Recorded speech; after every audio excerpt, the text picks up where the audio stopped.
ఒకటి కాదు, రెండు కాదు, 151 సీట్లు, 50% ఓట్లు, 80% పైగా స్ట్రైక్ రేట్. వెరసి 2019లో వైసీపీ సృష్టించిన సునామీ ఇది. 5 ఏళ్లు, కేవలం 5 5 అధికారం చేతిలోకి రాగానే అహంకారం పడగ విప్పింది. నియంత పాలన ప్రాణం పోసుకుంది. ప్రజలు కష్టాలను తమకు తామే కొని తెచ్చుకున్నట్లు అనిపించింది.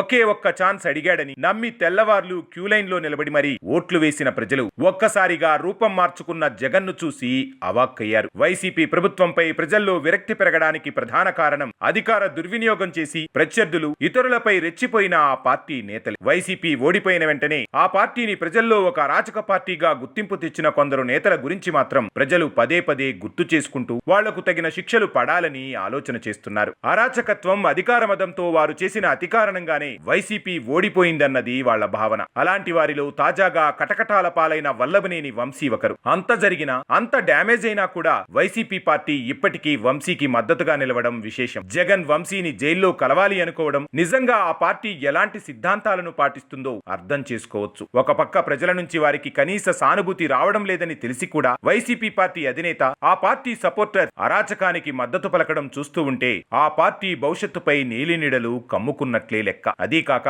ప్రస్తుతం ప్రజల్లో వైసీపీ నాయకులపై ఉన్న బ్యాడ్ మార్క్ పోవాలి అంటే జగన్ తన పార్టీ ఇమేజ్ ను మేకోవర్ చేసుకోవాలి. ఎంత మేకోవర్ చేసినా, తలకిందులుగా మారి తపస్సు చేసినా, అహంకారంతో మాట్లాడిన నాయకులను సస్పెండ్ చేసినా సరే అసలు ఈ పరిస్థితికి కారణమైన జగన్ మనస్తత్వం మారనంత వరకు ఆ పార్టీ మనుగడ ప్రశ్నార్థకమే. ఇది జగన్ ఎరగాల్సిన సత్యం.